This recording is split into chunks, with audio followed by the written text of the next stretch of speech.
Esse talk show é com Walter Longo. Escolhemos o Walter Longo porque ele é uma das personalidades mais instigantes da cena nacional. Um dos pioneiros em diversas tecnologias. E o papo com ele foi incrível. Salib, o que mais chamou a sua atenção dessa conversa? O Walter é um visionário, né? Ele foi um dos caras, dos pioneiros digitais do Brasil, né? Foi o primeiro, acho que talvez, eu lembro lá atrás, ele ser a primeira pessoa a chamar a atenção de todos os brasileiros sobre os efeitos das tecnologias exponenciais nas empresas, na vida, na sociedade, né? Mas ele é muito interessante, né? O Walter ele tem algumas frases ou algumas palavras, ele joga muito bem que você guarda de uma maneira tão fácil, por exemplo, pendência versus tendência, né? E tem muito a ver com um capítulo onde a gente fala de motor 1, motor 2, né? Porque a pendência, né, que a gente fica mais preocupado com a pendência de agora e não com a tendência de criar o futuro, né? Exatamente. Que é o motor 1, motor 2, né? E o fim do mês versus o fim do mundo, né? Quer dizer, todo mundo investindo no quarter, né? Que também nós mencionamos no livro, né? Exato, a ditadura do quarter. Esse jogo de palavras que ele faz, ele tem um talento para isso, né? Alma digital versus arma digital, e realmente fica com a gente. Aprende, porque, né? Exatamente, prende atenção, né? Não há dúvidas. Ó, tenho certeza que você vai gostar muito. Acompanhe agora esse vídeo, essa entrevista exclusiva de Walter Longo.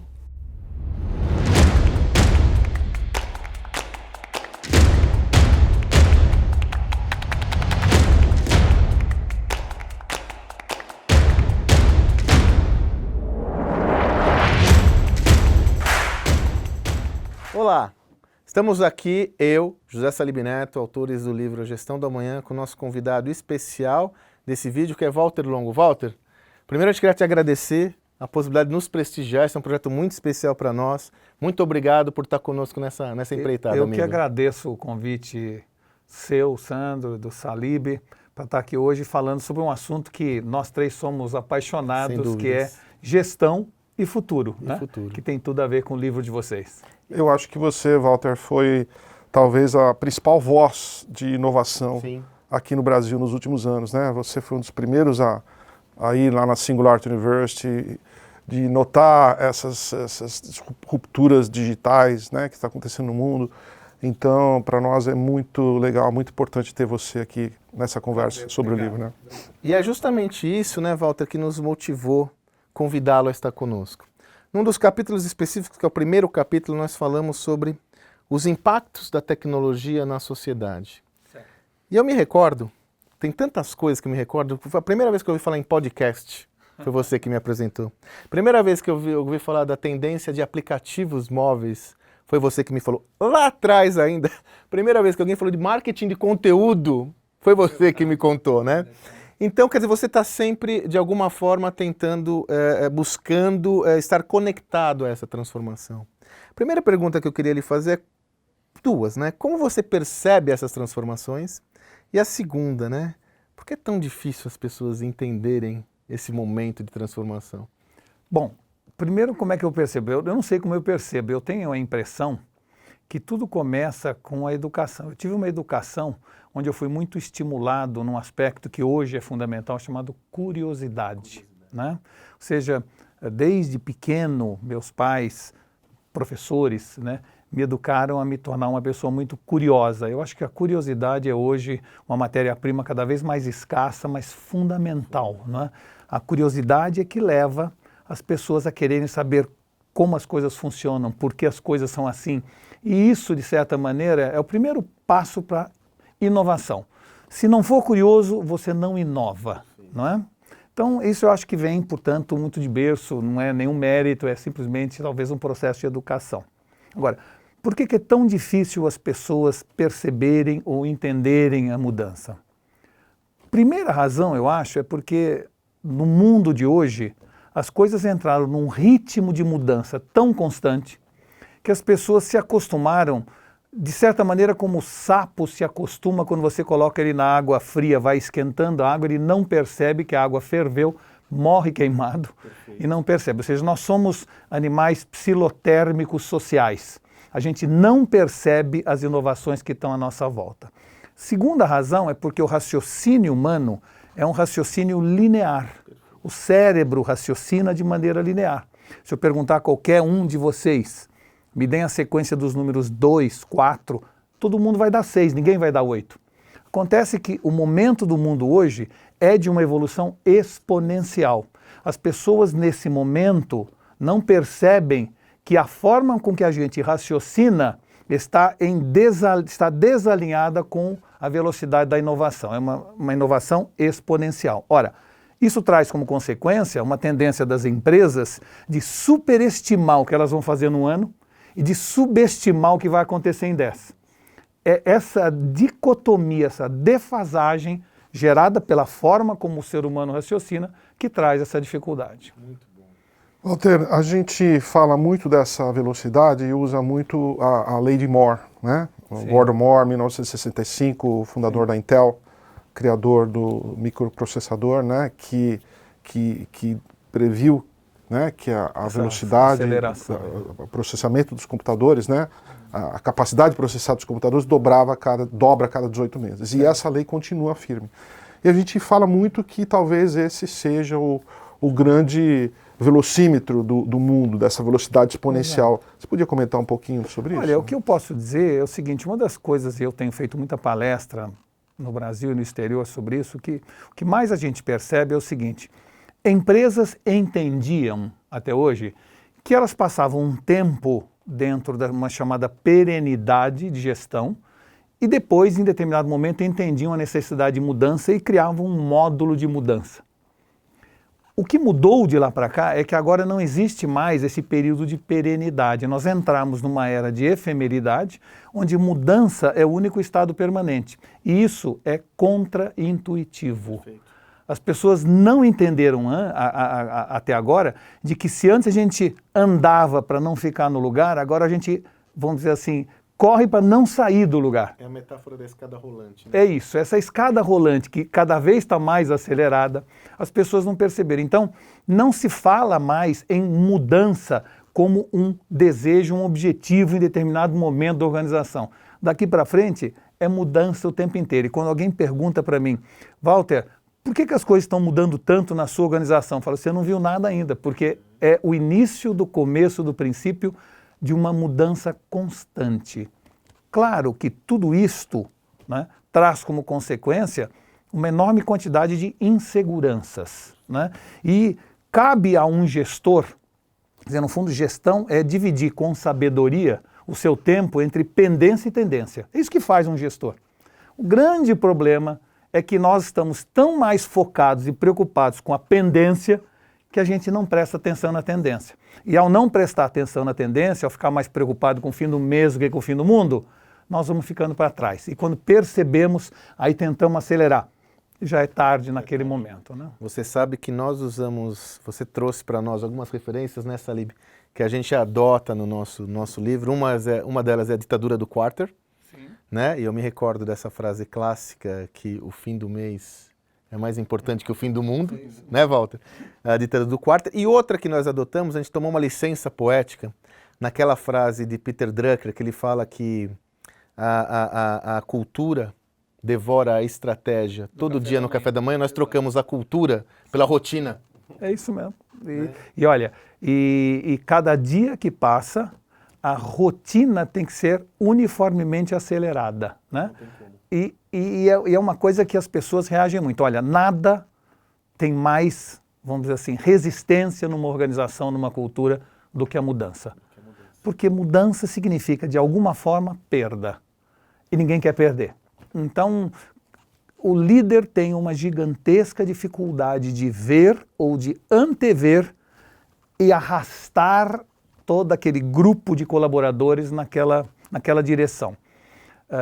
Como é que se faz isso? Depende, cada mercado é um mercado, cada caso é um caso, mas seguramente o que nós temos que entender é que daqui para frente empresas não morrem por fazer coisa errada. Empresas vão morrer por fazer a coisa certa por um tempo longo demais.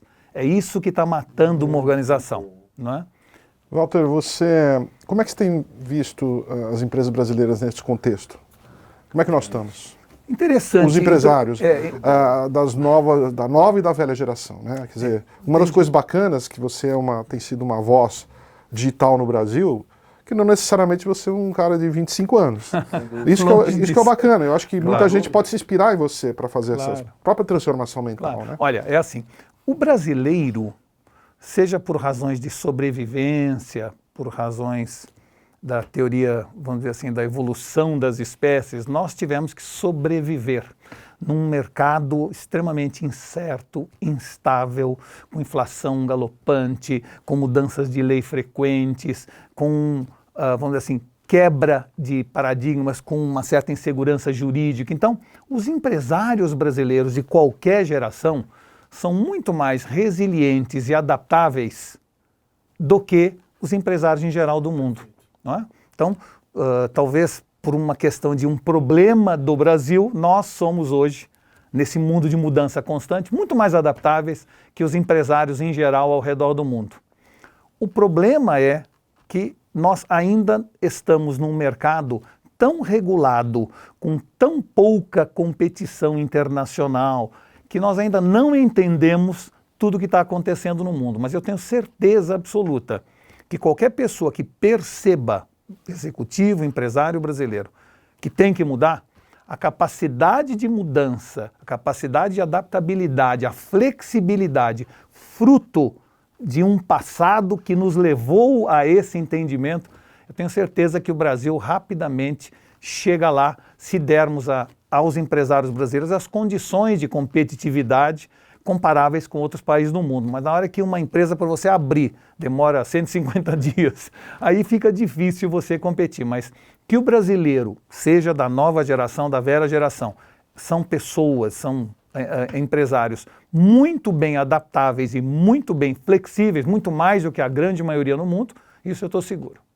O Walter, nesse sentido do brasileiro, da flexibilidade, adaptabilidade, você ao longo de toda a sua trajetória, como eu disse na introdução desse nosso papo, trouxe diversas inovações, né? Como empreendedor, né? Maioria como empreendedor, como investidor, né? E CEO. Como CEO, todos os papéis eu creio que você sempre os cumpriu, né? Com muita qualidade. E aí é que eu sempre reflito, né? Nesses diversos papéis você teve a oportunidade de testemunhar tudo isso. Como fazer com que cada vez mais pessoas tenham esse discernimento que você falou, essa visão que você disse a respeito da transformação e consigam mudar o seu mindset e adotar uma postura mais porosa, aberta em relação a tudo isso? Emendando, Sandro, a questão do mindset, né? A gente vê muitas empresários aqui com muito boas intenções, né? Mas a cabeça não está lá, e nem o conhecimento. Até a gente usa aquele exemplo do Roger Federer, né? Sim. Que ele parou 6 meses de jogar torneios para aprender uma nova esquerda, né?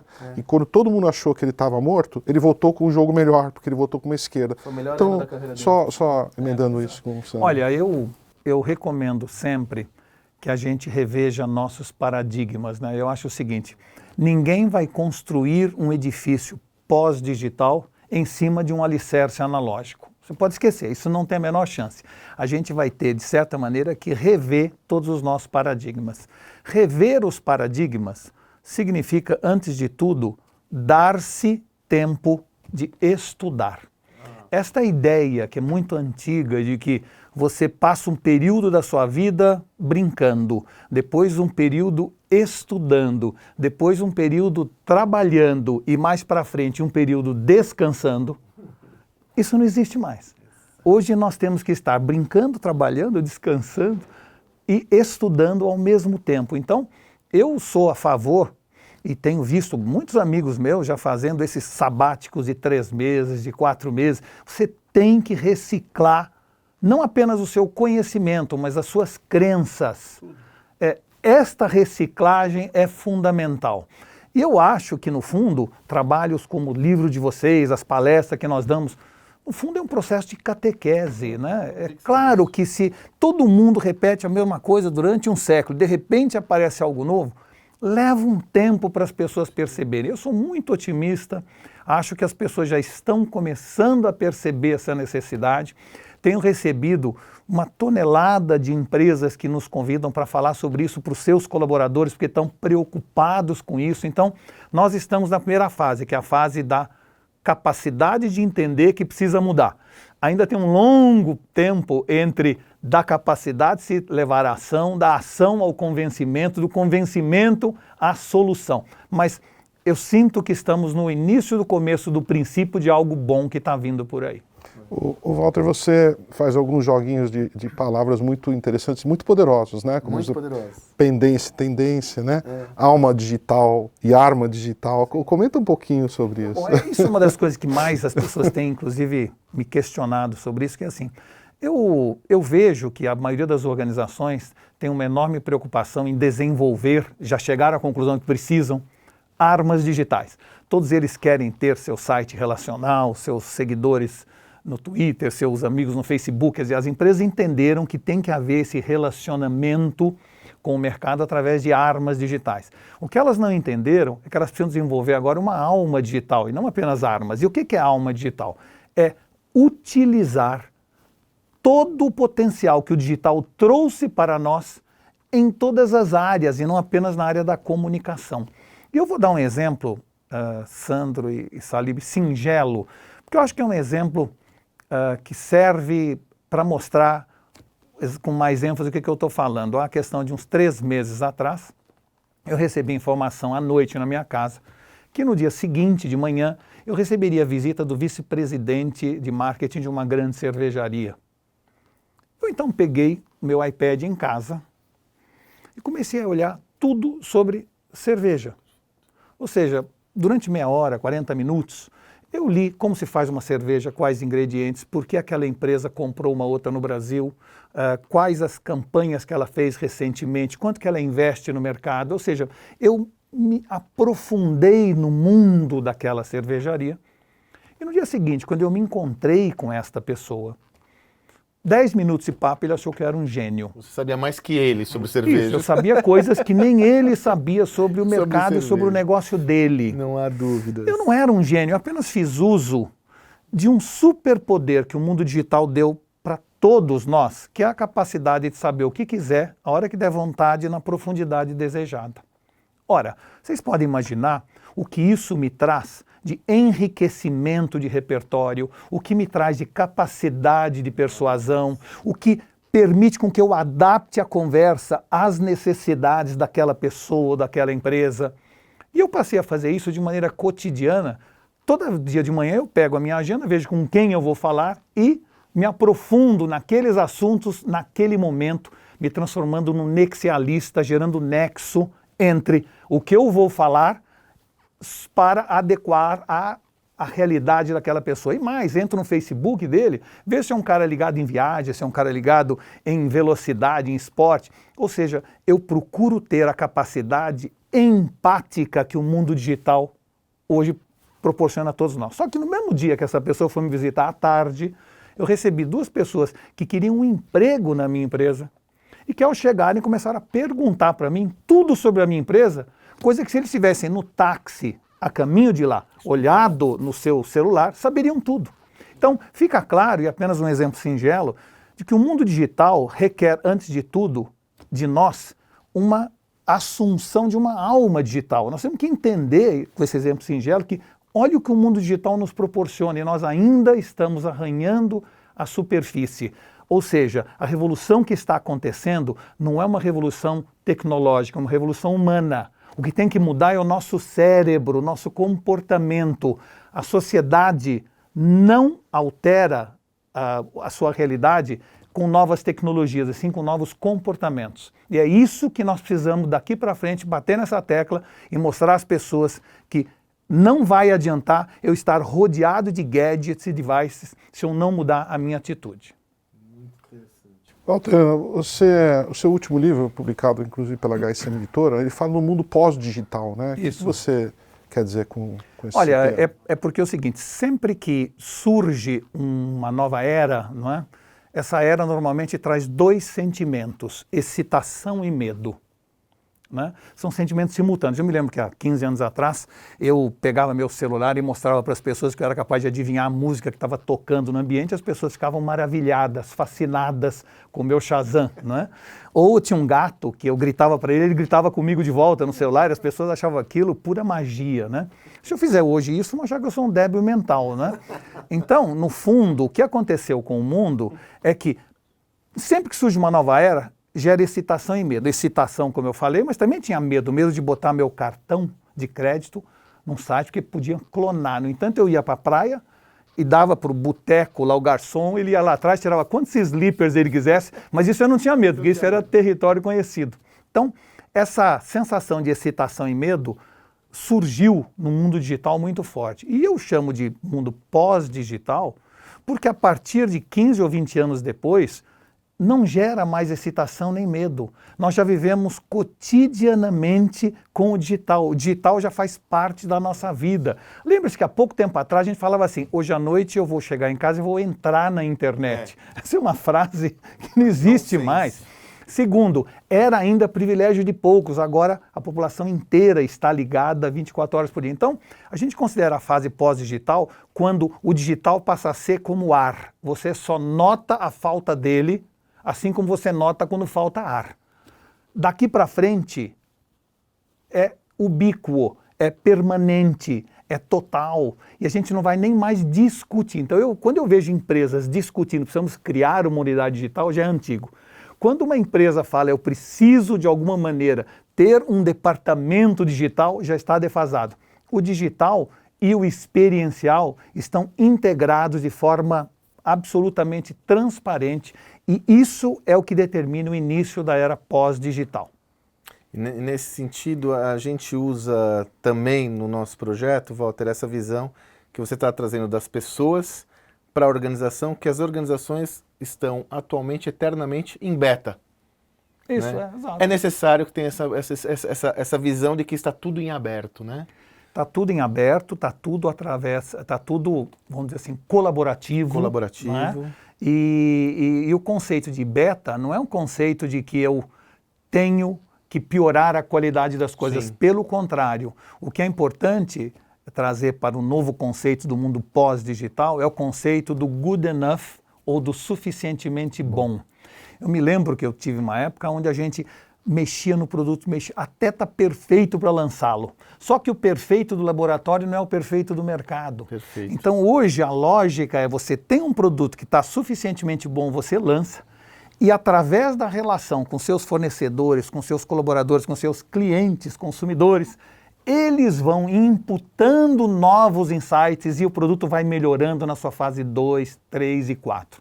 O conceito do upgrade que surgiu na tecnologia tem que ser incorporado na gestão.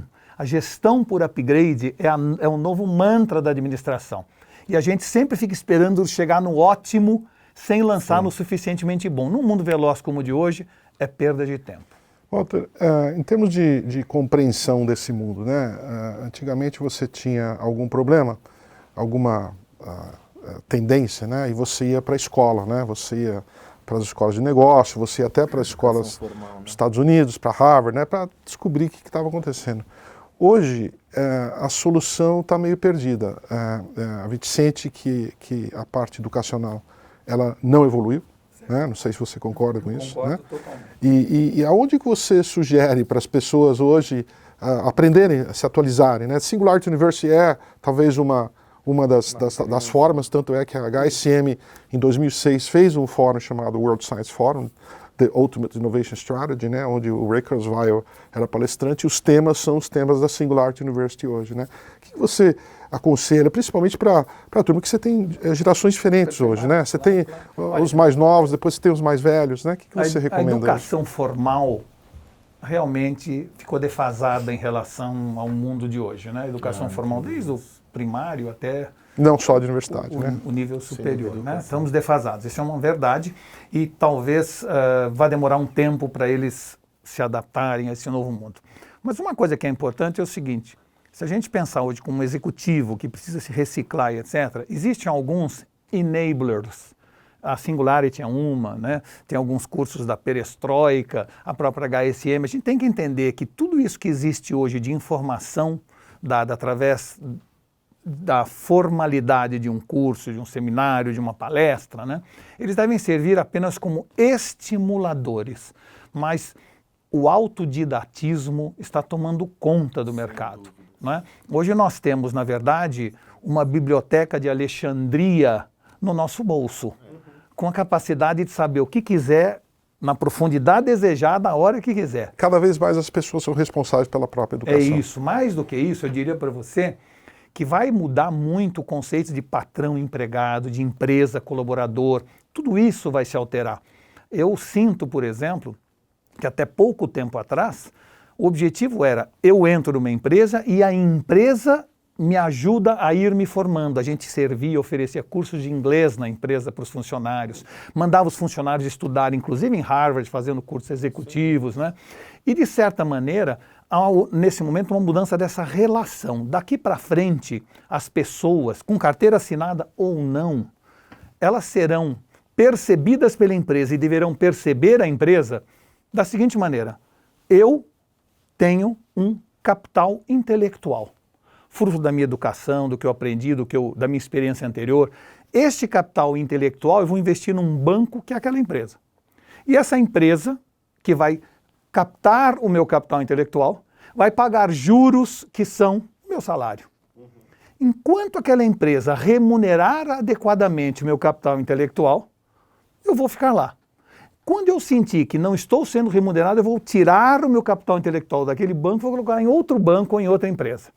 Por isto, daqui para frente, há uma migração da melhoria do capital intelectual da empresa para o indivíduo. Estou trabalhando numa agência que todo ano pedir autorização para a agência, investir e ir para Cannes, para o festival de publicidade. Não faz sentido a empresa pagar o festival de publicidade para mim, porque eu estou ampliando o meu capital intelectual, onde em determinado momento vai ser menor remunerado pela agência e eu vou para outra. A gente está vendo isso acontecer. Então, cada vez mais vai haver essa migração da obrigação ou da missão de formar da empresa para o indivíduo. Eu é que vou saber o que eu preciso, o que me falta no meu capital intelectual para aumentá-lo. E a empresa, sentindo que o meu capital aumentou, vai me promover, vai me dar mais salários e assim por diante. É incrível a sinergia do tudo que a gente está falando com o que a gente produziu, né, Celino? Muito, as ideias, né? Principalmente no começo, né, do livro, Sem né? dúvida, Sem dúvida. A gente usa, por exemplo, uma terminologia essa que tem usado com frequência, né, Walter, que antigamente nós estávamos formados, né? Me formei em publicidade. Hoje ninguém está formado. Você dá por completo. Hoje ninguém está formado. Está todo mundo em informação, né? Ou deformado. Eu sou formado, mas você sabe o que então agora, né? Vamos fazer o seguinte então, vamos fazer uma última questão para o Walter, para a gente tentar dar um fecha nessa visão, né, que você tão bem nos trouxe aqui. Você tão antenado em tudo isso, é um protagonista desse próprio conceito que você preconiza, né? Que tendências você acha, o que você enxerga de perspectivas que seria importante compartilhar conosco aqui, com o nosso leitor, que você está olhando de tantas coisas, mas o que te chama mais atenção? Assim, algumas coisas que lhe chamam mais atenção. Olha, a primeira coisa que me chama a atenção e que vai alterar bastante as relações entre empresas de pessoas, é que neste momento está surgindo no mundo uma nova civilização vivendo aqui entre nós, que são as máquinas. Ou seja, eu chamo isso de mutualidade, não é? Ou seja, as máquinas não estão mais falando conosco ou nós falando através das máquinas, mas elas estão falando entre si, criando plataformas de linguagem comum. E com isso, aprendendo umas com as outras, gerando informação e esse mar de novos dados que estão surgindo por eles, a chamada internet das coisas, sim, vai fazer com que, já está acontecendo, mas cada vez mais, de maneira exponencial, devices, gadgets, equipamentos, máquinas, aparelhos, estejam todos interconectados, gerando informação num volume jamais visto, e isso vai trazer para qualquer pessoa de qualquer área da atividade um volume brutal de oportunidades. Oportunidades de eu falar de maneira mais otimizada com o meu público, de eu me relacionar melhor, de eu descobrir sinergias potenciais com meus fornecedores ou até concorrentes. O líder conector, né? O líder conector que conecta todas essas... Exatamente. Então, a internet das coisas parece ser, não é, através da mutualidade entre as máquinas, parece ser talvez uma das tendências mais disruptivas. Sim.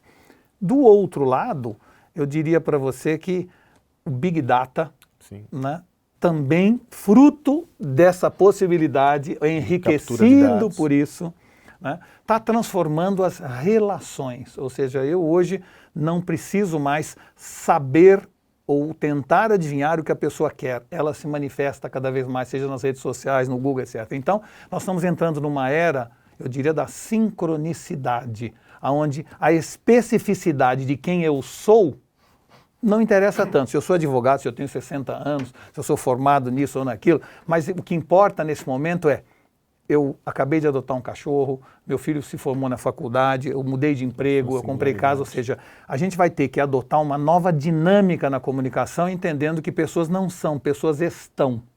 E é estes fatos que são alterados constantemente na vida deles que vão alterar comportamento de consumo. Então o marketing inteiro vai ter que se adaptar a essa nova era da sincronicidade. Eu acho que esses talvez sejam duas tendências importantes. Muito bom, né, Nossa, livro? que privilégio ter o Walter aqui. Né? Nossa Senhora, né? Complementa bem o livro. Poderia ficar 2 horas e meia aqui. Né? Ele poderia ser o livro. Não, ele poderia ser o livro.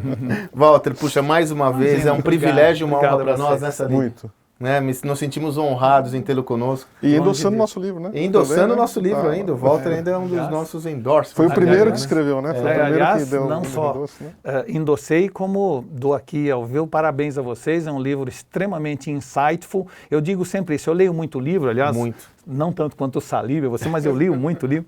E é muito difícil encontrar livros que, além de informações, nos gerem insights. Esse é um livro insightful, um livro cheio de coisas que nos deixa pensando. Isso é fundamental. Essa é a ideia. Tá Vamos trabalhar para todo mundo pensar mais, né, Walter? Que assim a gente transforma a nossa sociedade. É isso, né, Salibão? Cumprimos o papel aqui, né? Muito. Obrigado. Obrigado a vocês. Muito obrigado, meu Até amigo. Até a próxima.